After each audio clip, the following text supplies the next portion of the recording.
আজকে এই জনসমাবেশ থেকে আমি বিশেষ করে যারা ক্ষমতা প্রেমিক রয়েছেন আপনাদেরকে পরিষ্কারভাবে মেসেজ দিতে চাই, 2024 এই দেশকে অভ্যুত্থানের জন্য যারা জীবন দিয়েছে, রক্ত দিয়েছে, পঙ্গু হয়েছে, চক্ষু হারিয়েছে, এখনো মায়ের কান্না বন্ধ হয় নাই, এখনো সেই দৃশ্য আমাদের চোখের সামনে থেকে বিলীন হয় নাই। এরপরেও যারা নাকি ক্ষমতা প্রেমিকরা, যারা আমাদের বাংলাদেশের মানুষকে নিয়ে, দেশকে নিয়ে, মানবতার বিরুদ্ধে যারা চাঁদাবাজ অগ্রাধিকার দিয়েছেন, যারা বিদেশি দাবিদারদের এজেন্ডা বাস্তবায়নের জন্য যারা আমাদের দেশকে অসুস্থ করার, অশান্তি করার প্রক্রিয়া করেছেন, দ্ব্যর্থহীন কণ্ঠে ঘোষণা করতে চাই আজকে তাদের জায়গা বাংলার জমিনের মধ্যে হবে না, দেব না, উৎখাত করে ছাড়ব। সাথে সাথে আমি বিশেষ করে যারা নাকি ক্ষমতা প্রেমিক রয়েছেন তাদেরকে আমরা বলতে চাই, বড় আশা করে আমরা গণ অভ্যুত্থানে জানের ঝুঁকি নিয়ে আমরা রাস্তায় নেমেছিলাম, কিন্তু এই চাঁদাবাজ দেখার জন্য আমরা রাস্তায় নামি নাই।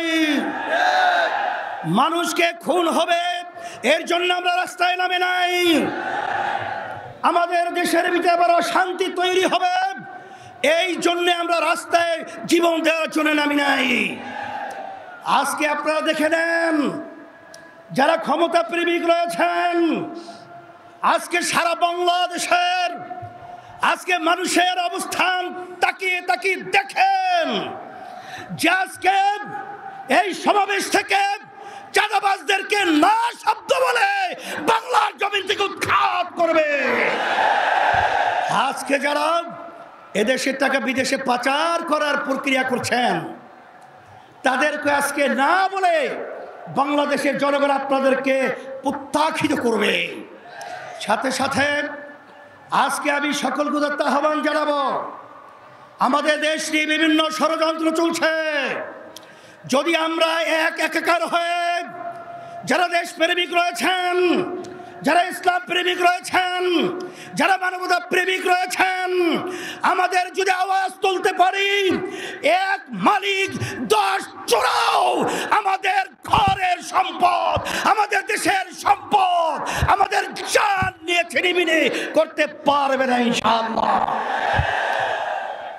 53 বছরে দেখেছি, 53 বছরে দেখেছি, আর নয়, বারবার বারবার ঘণ্টা বেঁধে টুপি মাথায় রেখে ইসলামের পক্ষে সুন্দর সুন্দর কথা বলে বারবার আমাদেরকে সিঁড়ি হিসেবে ব্যবহার করে ক্ষমতার মস্তজি যাওয়ার পরে ইসলামকে সর্বক্ষেত্রে জবাইয়ের প্রবণতা আমরা বাংলাদেশে আপনাদের থেকে দেখেছি।